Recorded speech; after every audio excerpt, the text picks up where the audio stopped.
What if I told you that humanity's greatest weapon against the most terrifying alien threat in galactic history wasn't a gun, wasn't a bomb, and wasn't even a ship?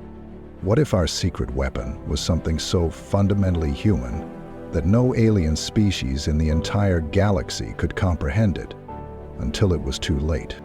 Today, I'm going to tell you the story of how humanity faced an enemy that had conquered thousands of worlds, that had made entire civilizations tremble in fear, and how we defeated them not with superior technology, not with overwhelming firepower, but with something they never saw coming. This is the story of the Krell Dominion, the most feared empire in known space. And this is the story of how one human emotion became the weapon that brought them to their knees. Stick around, because what you're about to hear will change how you think about what makes us human. Welcome back to the channel, everyone. If you're new here, I'm your host, and this channel is all about exploring humanity's place in the cosmos through epic science fiction storytelling. We dive deep into tales that showcase what makes us uniquely human, our strengths, our weaknesses, and everything in between. Before we jump into today's incredible story, if you enjoy epic sci-fi narratives that celebrate the human spirit, make sure to hit that subscribe button and ring the notification bell. We're building an amazing community of sci-fi enthusiasts here, and I don't want you to miss any of our adventures among the stars. Now let me set the stage. The year is 2847. Humanity has been part of the Galactic Coalition for exactly 127 years. We're still considered the new kids on the block, barely past our cosmic adolescence according to species that have been spacefaring for millennia. But something is about to happen that will force every species in the galaxy to reconsider everything they thought they knew about humans. Something that will prove that sometimes the most powerful weapons aren't the ones you can see or measure. This is a story about fear, about courage, and about the one thing that separates humanity from every other species in the known universe. Let's begin. In the Andromeda sector, there existed an empire that had stood for over 50,000 years. The Krell Dominion. Just hearing their name was enough to make seasoned diplomats from 100 different species go pale, or whatever their species equivalent of pale was. The Krell themselves were massive creatures, standing nearly 4 meters tall, with exoskeletons harder than titanium and strength that could bend steel with their bare claws. But their physical prowess wasn't what made them terrifying. Now, what made the Krell the most feared species in the galaxy was their mastery of psychological warfare. They had perfected the art of fear itself. Let me explain how they conquered worlds. The Krell didn't just invade, they terrorized.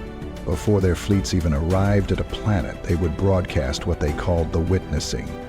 Holographic projections would appear in every city, every home, every public space on the target world. These projections showed in excruciating detail what had happened to the last species that resisted them.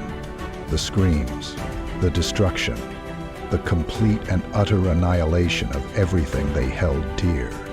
The Krell had developed technology that could directly stimulate the fear centers of most species' brains. They could make you feel terror so profound, so overwhelming, that your body would shut down. Warriors who had never known fear would collapse, weeping, unable to even hold a weapon. Over 50,000 years, the Krell had conquered 847 different species. Not one had successfully resisted them. Not one had found a way to overcome the paralyzing fear that the Krell wielded like a weapon. Until they met humanity. The Krell first became aware of humanity through the Galactic Coalition's databases. We were listed as a Class 3 emerging species, interesting enough to note, but hardly a threat to anyone. The Krell High Command reviewed our files with what could only be described as amusement. Humans were small, physically weak compared to most spacefaring species, and had only recently developed faster-than-light travel. We had no natural armor, no claws, no venom, no telepathic abilities. Another soft species, High Commander Vex Thor had reportedly said, his mandibles clicking in what passed for Krell laughter. They will break even faster than the Centaurians. The Centaurians, for context, had surrendered within 47 minutes of the first witnessing broadcast. The Krell decided that humanity's colonies in the Outer Rim would be their next acquisition. We had established mining operations on 17 worlds in a resource-rich sector that the Krell wanted. Standard procedure: broadcast the witnessing, watch the humans collapse in terror, then move in and take what they wanted. It should have been simple. It wasn't. The Krell fleet arrived at the human colony of New Hebrides, a mining world with a population of about 250,000. The colony's governor, a woman named Sarah Chen, was in her office when the first broadcast began. The holographic projection materialized in the center of her office, showing the fall of the Zentari homeworld. The Zentari had been a proud warrior species, and the Krell had made an example of them. The images were horrific. Cities burning, civilians fleeing in panic, soldiers throwing down their weapons and begging for mercy that never came. Governor Chen watched the entire 47-minute broadcast without moving. Her security team burst into her office, weapons drawn, expecting to find her catatonic with fear, like every other species that had witnessed the Krell's psychological assault. Instead, they found her sitting calmly at her desk, taking notes. "Governor," her security chief asked, confused, Are you okay?" Chen looked up, her expression thoughtful. "That was certainly disturbing," she said. "But I've seen worse in historical documentaries about Earth's world wars. The Krell's production values are impressive, though, very cinematic." The security chief stared at her in disbelief. "You're not afraid?" Chen frowned. "Afraid? Of course I'm afraid. They just threatened to destroy our colony. But fear is just an emotion. It doesn't control me." This response was immediately reported to the Krell fleet. High Commander Vex Thor was confused but not concerned. Perhaps this one human had some kind of defect. The rest would surely break. They broadcast the witnessing across the entire colony. All 250,000 humans received the same horrific images, the same psychological assault that had broken 847 other species. The Krell waited for the inevitable surrender. Instead, they received a transmission from Governor Chen. "This is Governor Sarah Chen of New Hebrides Colony. We have received your presentation. While we acknowledge your military superiority and the genuine threat you represent, we must respectfully decline your demand for surrender. This colony was built by human hands, and we will defend it with human courage. If you wish to take it, you will have to come down here and try." High Commander Vex Thor was stunned. In 50,000 years, no species had ever responded to the witnessing with anything but terror and capitulation. "Increase the intensity," he ordered. "Show them the harvesting of Proxima 7. That always breaks them." The second broadcast was even more horrific than the first. The harvesting of Proxima 7 had been the Krell's most brutal conquest, designed specifically to serve as their ultimate deterrent. The images showed not just destruction, but systematic torture, entire populations subjected to unimaginable suffering before their final end. The Krell broadcast this to every human in the colony, along with their fear-inducing technology at maximum power. Across New Hebrides, humans watched. Some cried, some turned away, some felt sick to their stomachs, but not one of them collapsed, not one of them surrendered to the fear. Instead, something unexpected happened. The humans got angry. Governor Chen's second transmission was shorter and significantly less polite. "You want to scare us? You want to make us afraid? Congratulations. We're terrified. But here's something you should know about humans. We don't run from our fears. We run toward them. We face them. We overcome them. It's what we do. So come on down, Krell. Let's see if you're as scary in person as you are in your little horror movies. On the Krell command ship, High Commander Vexthor experienced something he hadn't felt in centuries: uncertainty. While the standoff at New Hebrides was unfolding, something else was happening back on Earth. Something that would prove crucial to understanding humanity's resistance to the Krell's psychological warfare. Dr. Marcus Webb was a neuroscientist working at the Coalition Research Institute in Geneva. He was also, unbeknownst to most people, a man with a very specific and very personal mission. Marcus's younger sister, Lieutenant Emma Webb, was stationed on New Hebrides. She was part of the colony's defense force, and when the Krell arrived, Marcus had watched helplessly from Earth as the situation developed. But Marcus wasn't just any neuroscientist. He specialized in the study of fear, specifically how different species processed and responded to fear stimuli. It was research that had been considered purely academic until the Krell showed up. Now suddenly his work was the most important research in human space. Marcus stood in his laboratory, surrounded by holographic displays showing brain scans from hundreds of different species. His assistant, Dr. Yuki Tanaka, was running comparative analyses at a speed that would have been impossible without their AI assistance.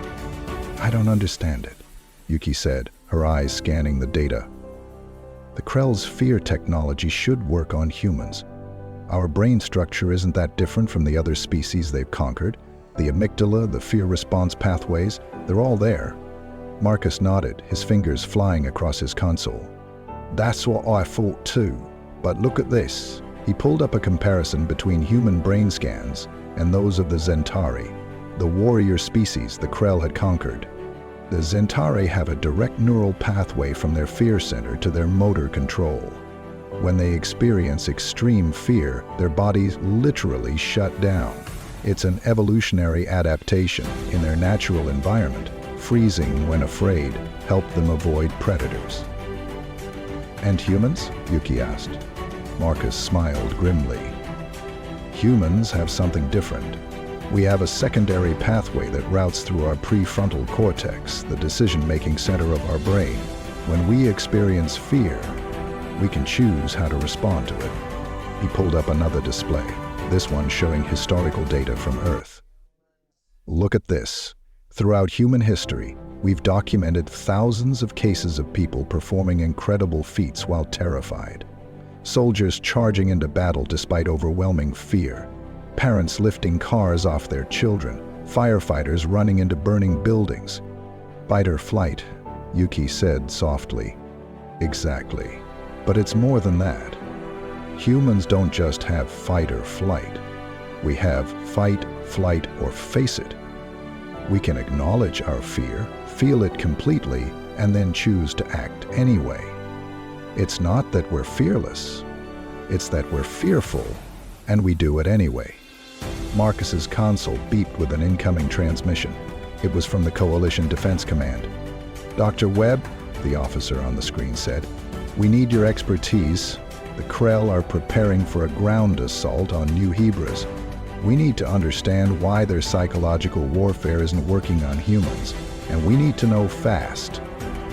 Marcus glanced at the data surrounding him, then at the image of his sister's colony on the screen. "I think I know why it's not working," he said, "but proving it is going to require something unconventional." What Marcus proposed was controversial, to say the least. He wanted to expose human volunteers to the Krell's fear technology under controlled conditions while monitoring their neural responses in real time. The Coalition Ethics Committee initially refused. The Krell's technology had driven members of other species to madness. It was too dangerous. But Marcus had an argument they couldn't refuse. If we don't understand how and why humans resist this technology, we can't help the other species who've been conquered by the Krell. This isn't just about saving New Hebrides. It's about freeing 847 enslaved civilization. The committee reluctantly approved a limited study. Marcus would need volunteers, people willing to face the most terrifying psychological assault ever created. He expected to struggle to find participants. Instead, he was overwhelmed with applications. Over 10,000 humans volunteered within the first 24 hours. Most common reason given? My family is on New Hebrides. Marcus selected 20 volunteers from diverse backgrounds. Soldiers, civilians, young, old, from different cultures and continents. If his theory was correct, the resistance to Krell fear technology was a fundamental human trait, not limited to any particular group. The experiment began.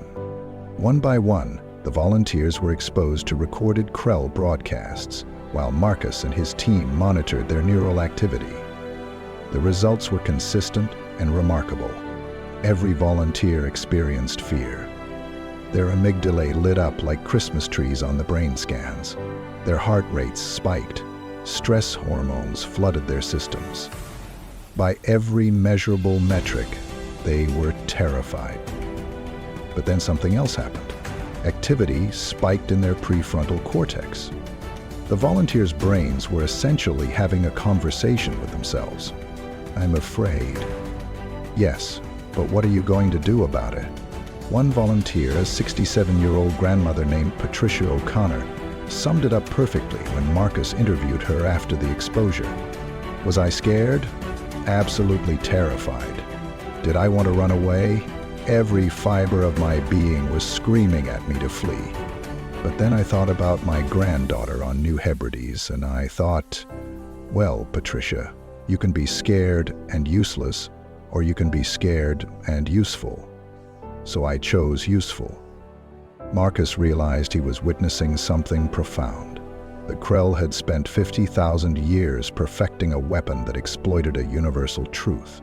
All sentient beings feel fear. But they had never encountered a species that had evolved the ability to feel fear and act anyway. Humans weren't fearless, they were fear-defiant. High Commander Vex Thor had finally had enough of the humans' defiance. If psychological warfare wouldn't break them, then physical warfare would. The Krell had never lost a ground battle in their entire history.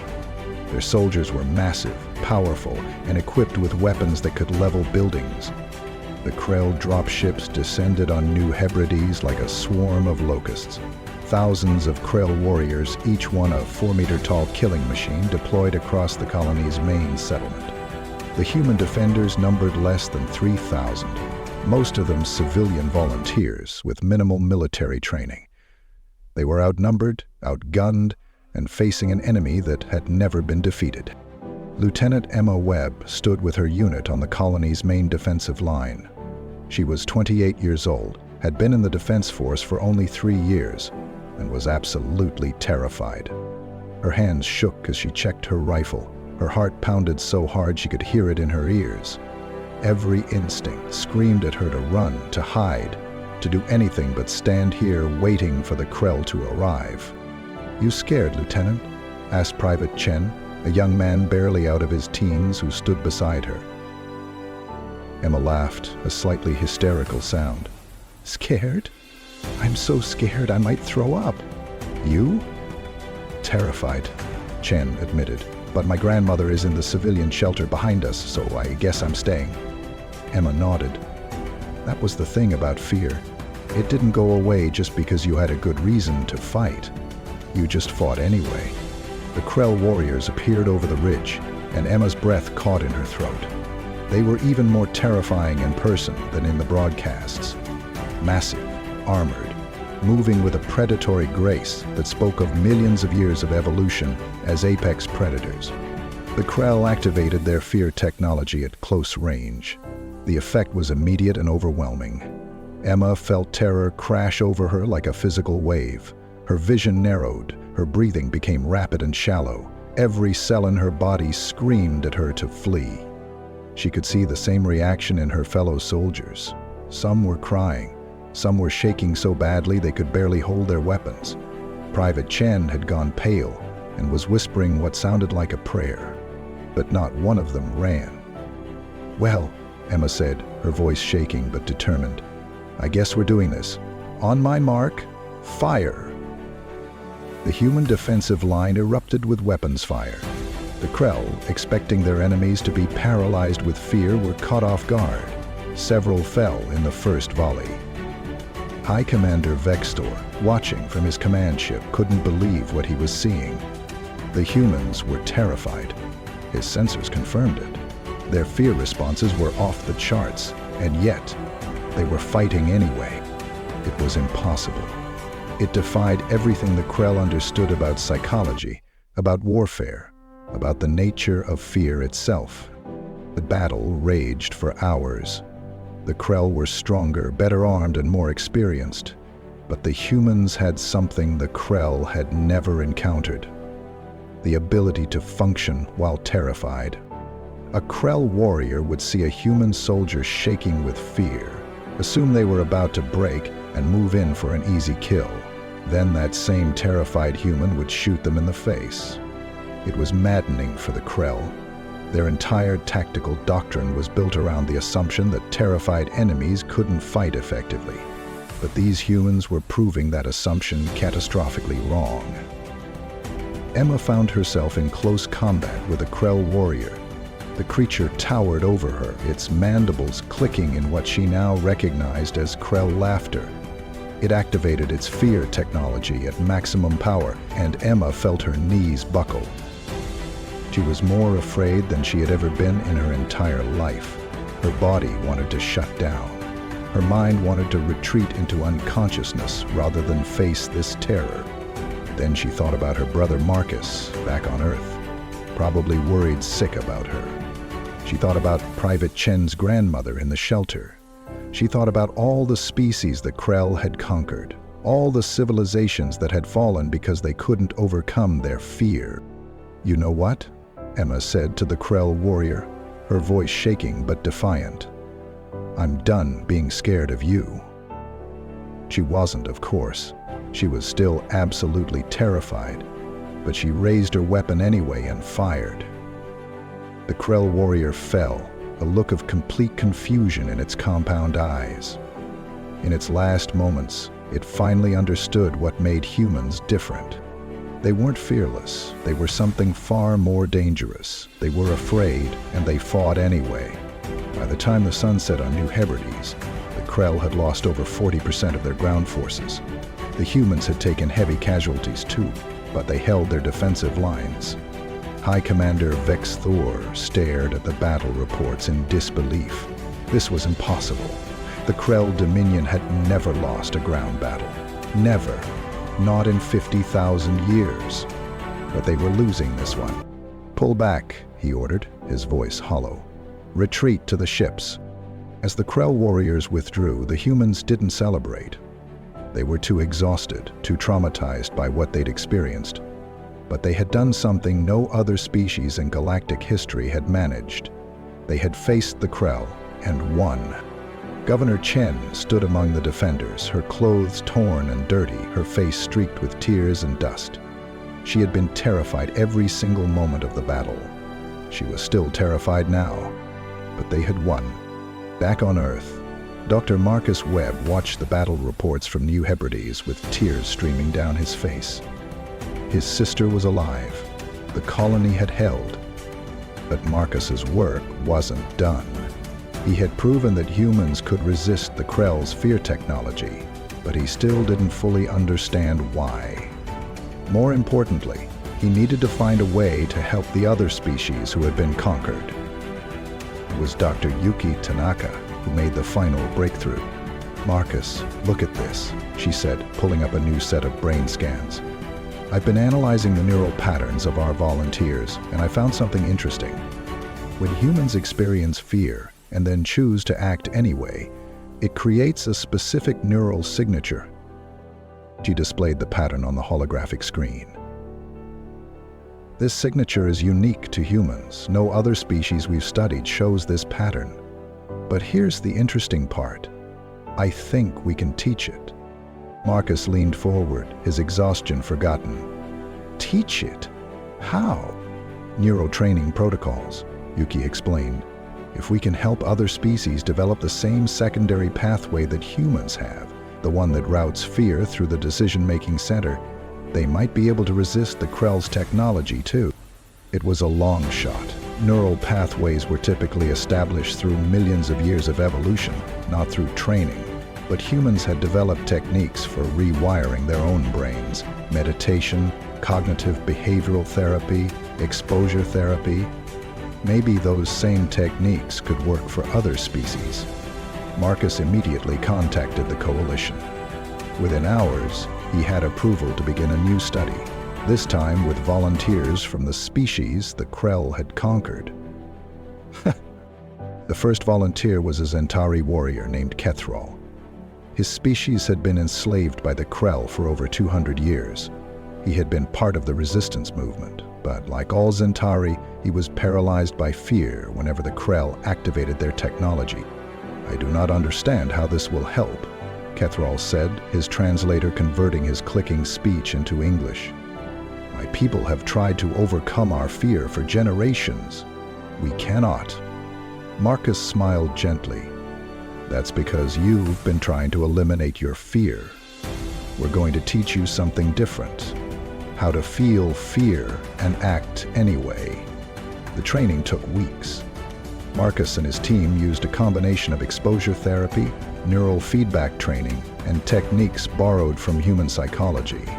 They taught Krell to recognize his fear response, acknowledge it, and then consciously choose his actions despite it.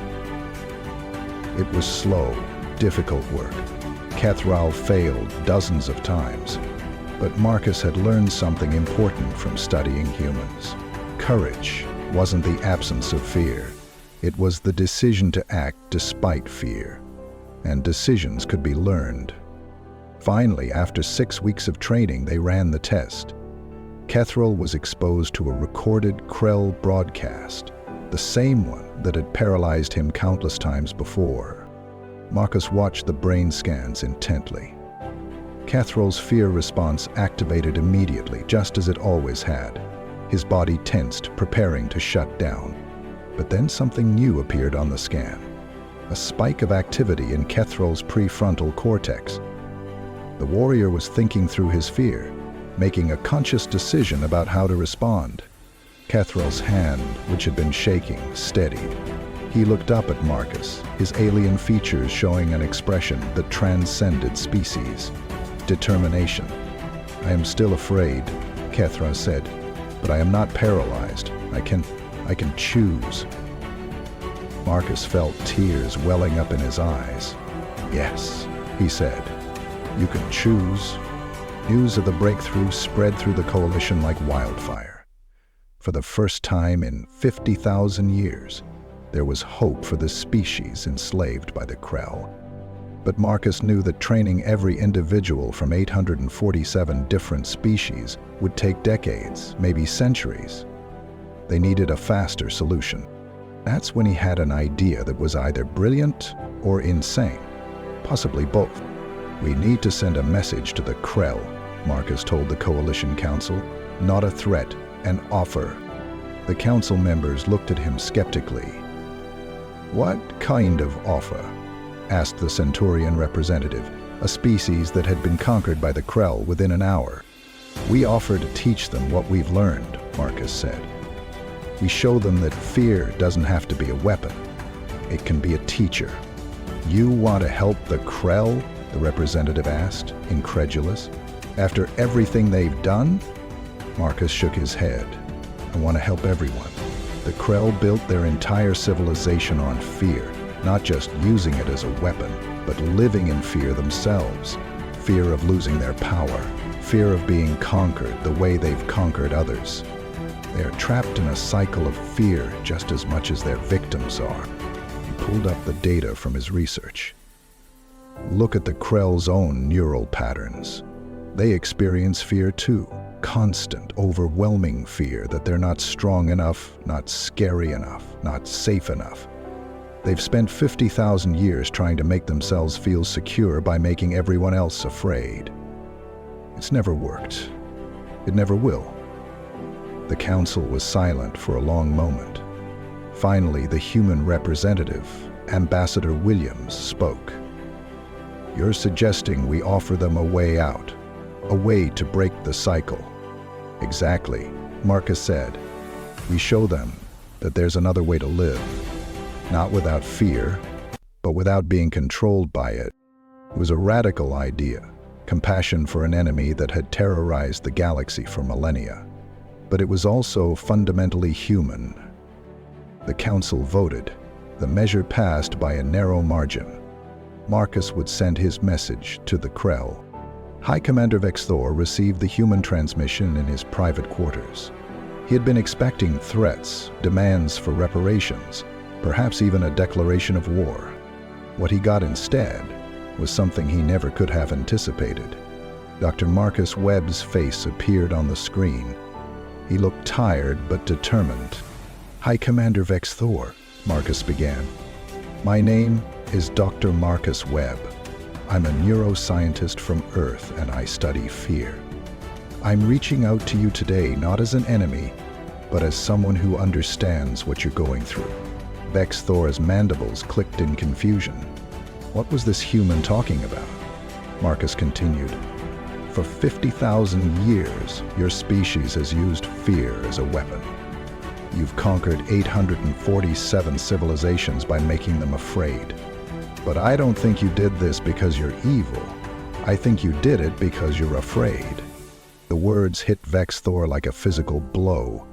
No one had ever spoken to him like this. No one had ever suggested that the mighty Krell Dominion was motivated by fear. But it was true. I've studied your species' history, Marcus said. The Krell evolved on a death world, surrounded by predators that were bigger and stronger than you. You survived by becoming the scariest thing on your planet, and when you reached the stars, you kept doing the same thing. You made yourselves the scariest thing in the galaxy, because you were afraid of what would happen if you weren't. Vex Thor wanted to shut off the transmission, to dismiss this human's words as nonsense, but he couldn't. Because every word was true. I'm not here to judge you, Marcus said gently. Fear is a natural response to danger. Every species feels it. But here's what I've learned from studying humans. Fear doesn't have to control you. You can feel afraid and still choose how to act. You can be afraid and still be kind. You can be afraid and still be free. Marcus leaned forward, his expression earnest. I'm offering to teach you what we've learned, not as a weapon, but as a gift. We can show you how to break free from the cycle of fear that's trapped your species for 50,000 years. You don't have to be the scariest thing in the galaxy anymore. You can just be. The transmission ended, leaving Vex Thor alone with his thoughts. For the first time in his long life, the High Commander of the Krell Dominion allowed himself to acknowledge the truth. He was tired. Tired of the constant vigilance, the endless need to project strength. The fear that one day, someone would be stronger than the Krell and do to them what they had done to so many others. He was tired of being afraid. Vex Thor called an emergency meeting of the Krell Council of Elders, the ruling body of the Dominion. He played them Marcus's message. The reaction was immediate and divided. Some of the elders were outraged, seeing the offer as an insult. Others were intrigued. A few, like Vex Thor, were thoughtful. This is a trick, declared Elder Zexstar, one of the oldest and most conservative members of the council. The humans seek to weaken us with their soft words. Rest, Thor countered. They seek to free us from a prison we built ourselves. The debate raged for hours. The Krell had built their entire civilization on fear. To abandon that now would mean admitting that 50,000 years of conquest had been based on a mistake. But Vex Thor had seen something on New Hebrews that he couldn't forget. Humans who were terrified but fought anyway. Humans who felt fear and chose courage. It was a kind of strength the Krell had never possessed. Finally, Vex Thor made his decision. I will go to Earth, he announced. I will meet with this Dr. Webb and hear what he has to teach. If it is a trap, I will die. But if it is genuine, he paused, his mandibles clicking softly. If it is genuine, perhaps we can finally stop being afraid. 3 weeks later, High Commander Vex Thor stood in Dr. Marcus Webb's laboratory on Earth. It was the first time a Krell leader had ever set foot on a planet peacefully. The two beings, human and Krell, prey species and predator species, stood facing each other. "Thank you for coming," Marcus said simply. Vex Thor's translator converted his clicking speech. "I do not know why I am here. Perhaps I am a fool. Or perhaps you're brave," Marcus suggested. "It takes courage to admit you're afraid." Over the following weeks, Marcus worked with Vex Thor using the same techniques he had developed for Krell and the other volunteers. It was harder with the Krell. Their neural pathways were more rigid, their fear responses more deeply ingrained. But slowly, gradually, Vex Thor began to change. The breakthrough came during a session where Marcus exposed Vex Thor to recordings of human resistance fighters from New Hebrides. The Krell commander watched as terrified humans chose to fight anyway, chose to protect their loved ones despite overwhelming fear. "I do not understand," Vex Thor said, his voice uncharacteristically quiet. "They are so afraid. Why do they not flee?" "Because they have something more important than their fear," Marcus explained. "They have love, they have duty, they have hope. Fear is just one emotion among many. It doesn't have to be the only one that matters." Vex Thor was silent for a long time. Then slowly he began to speak about something he had never discussed with anyone: his own fears. "When I was young," he said, "I watched my clutchmate die. We were attacked by a predator on our homeworld. I survived because I was too afraid to help him. I ran and hid while he was killed." Marcus listened without judgment. "I swore that day that I would never be afraid again." Vex Thor continued. "I would become so strong, so terrifying, that nothing could ever threaten me. I would make the entire galaxy fear me, so that I would never have to feel fear again." "But it didn't work," Marcus said gently. "No," Vex Thor admitted. "I am still afraid, every day, of everything." "That's okay," Marcus said. "Fear is part of life. The goal isn't to eliminate it. The goal is to not let it control you." For the first time in his life, Vex Thor allowed himself to feel his fear without trying to suppress it or project it onto others. It was terrifying and liberating at the same time. "I'm afraid," he said, his voice shaking. "But I am here anyway." Marcus smiled. "That's courage, High Commander. That's what we've been trying to teach you." News of High Commander Vex Thor's presence on Earth spread throughout the galaxy. Some species called for his arrest and trial for war crimes. Others were simply confused. But Marcus had a different plan. He arranged for Vex Thor to meet with representatives from the species the Krell had conquered, not in a courtroom, but in a circle of equals. The first meeting was with Krell, the Zentari warrior who had learned to overcome his fear response. The two beings, conqueror and conquered, stood facing each other. The tension in the room was palpable. "You destroyed my world," Krell said, his voice hard. "You enslaved my people. You made us live in fear for 200 years." Vex Thor didn't make excuses. "Yes," he said simply, "I did. And I cannot undo it. But I can tell you why." He explained what Marcus had taught him about the cycle of fear, about how the Krell had been trying to escape their own terror by making others afraid. "It does not excuse what we did," Vex Thor said. "Nothing can excuse it. But perhaps understanding why can help us ensure it never happens again." Krell was silent for a long moment. Then he said something that surprised everyone in the room. "I forgive you." Vex Thor's mandibles clicked in shock. "Why?" "Because I have learned something from the humans," Krell replied. Holding on to fear and anger only gives you power over me. I choose to be free of that. I choose to move forward. It wasn't a perfect resolution. Many of the conquered species weren't ready to forgive. Some never would be. But it was a start. Over the following months, the Krell Dominion began to change. It wasn't easy. 50,000 years of culture and tradition couldn't be overturned overnight. But Vexthor, with the support of a growing faction of Krell who were tired of living in fear, began to implement reforms. The fear technology was dismantled. The conquered worlds were offered independence. Reparations were discussed. Most importantly, the Krell began to learn what Marcus had taught Vexthor, that fear was just one emotion, not the only one that mattered. Some Krell resisted.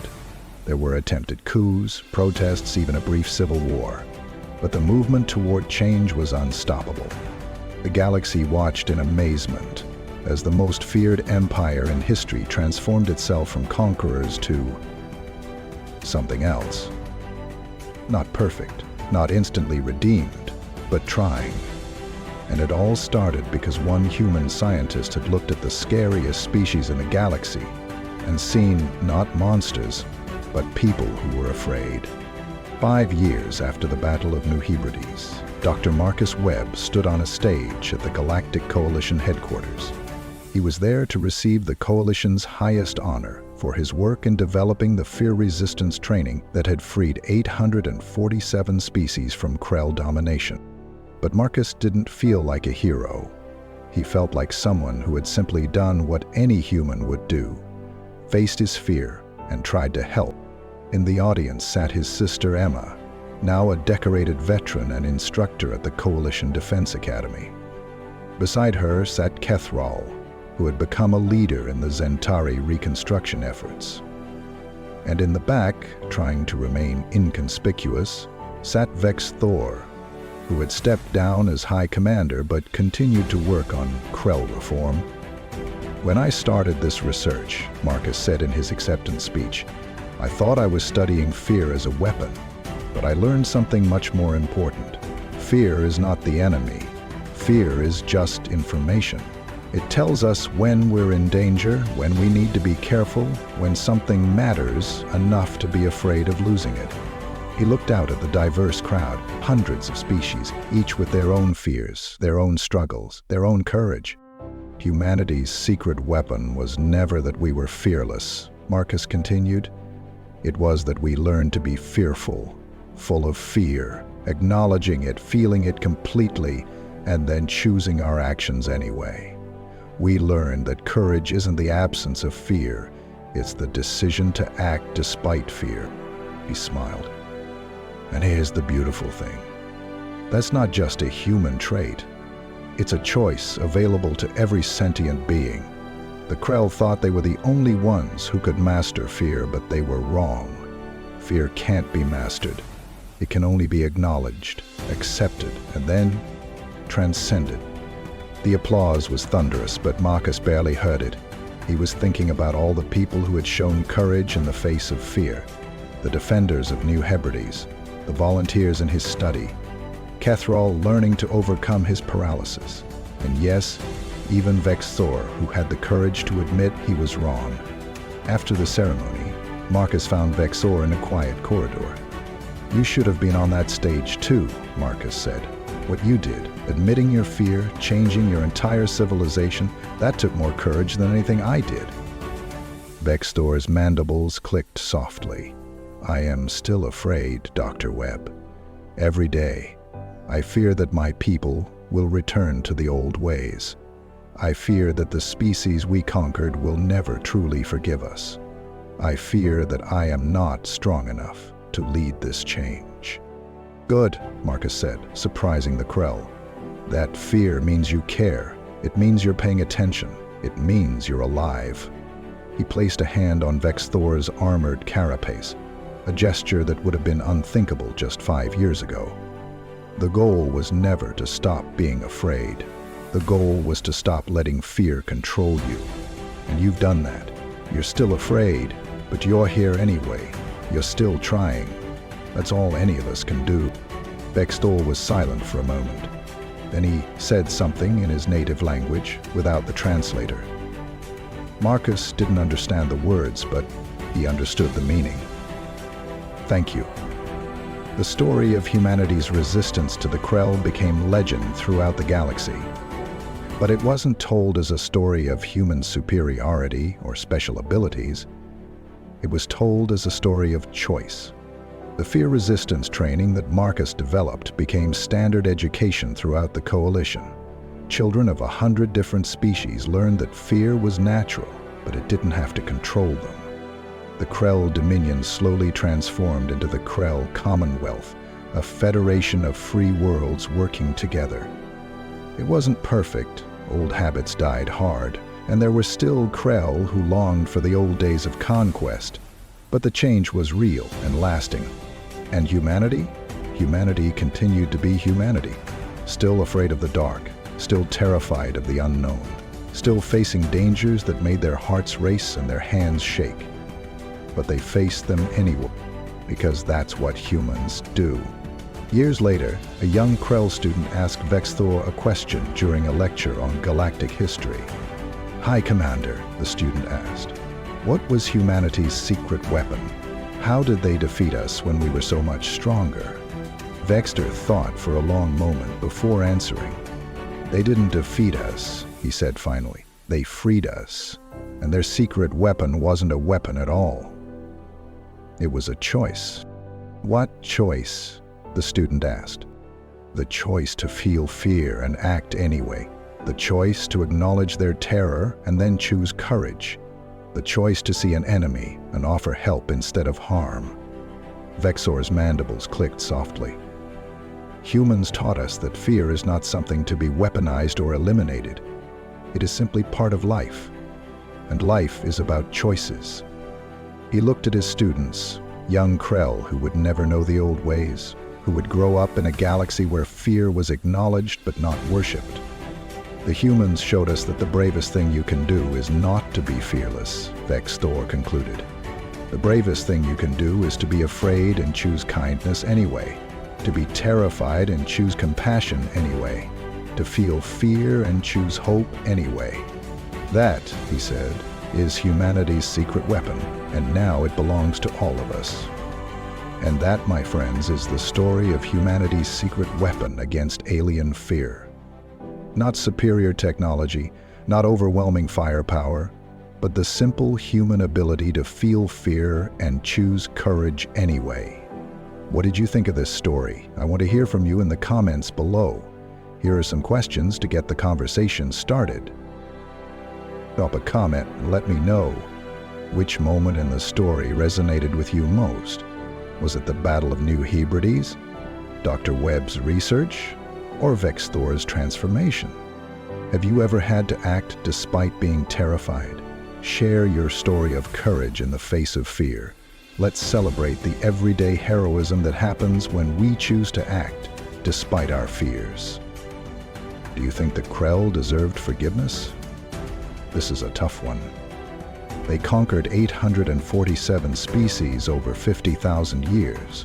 Can that be forgiven? Should it be? I'm genuinely curious about your perspectives. What other human traits do you think would surprise alien species? We've talked about courage. Despite fear, what else makes us uniquely human? If you could ask Dr. Marcus Webb one question, what would it be? Here's a challenge for you. Think about something you're afraid of, right now. It doesn't have to be life or math. Maybe it's a difficult conversation you need to have, or a goal you're scared to pursue, or a change you know you need to make. Share it in the comments. If you're comfortable, sometimes just acknowledging our fears out loud is the first step to overcoming them. And remember, being afraid doesn't make you weak. Being afraid and doing it anyway, that's what makes you human. If this story moved you, if it made you think about fear and courage in a new way, please hit that like button. It really helps the channel grow and lets me know you want more stories like this one. Subscribe if you haven't already. We're building an incredible community here of people who love thoughtful science fiction that explores what makes us human. Ring that notification bell so you don't miss our next adventure. Share this video with someone who needs to hear this message. We all know someone who's facing their fears right now, who could use a reminder that courage isn't the absence of fear. It's the decision to act despite it. What's coming next? Next week, I'm releasing a story about what happens when the Council laughed at human strategies until they witnessed them. Thank you for being part of this community. Your comments, your stories, your perspectives, they make this channel what it is. We're not just watching science fiction here. We're exploring what it means to be human together. Until next time, remember, it's okay to be afraid. It's okay to feel fear. Just don't let it stop you from being who you want to be. Stay curious, stay courageous, and keep reaching for the stars. Before you go, I want to leave you with one final thought. This story is fiction, but the truth at its heart is real. Every day, people around the world face their fears and choose courage. Parents working multiple jobs to provide for their families. Students pursuing dreams despite self-doubt. People fighting illnesses, overcoming addictions, leaving toxic situations, standing up for what's right even when it's scary. You don't need to face down an alien empire to be brave. You just need to feel your fear, acknowledge it, and then choose to act anyway. Whatever you're facing right now, whatever fear is holding you back, remember, you're human, and humans have been facing their fears and doing impossible things for our entire history. You've got this. Thanks for watching. I'll see you in the next video.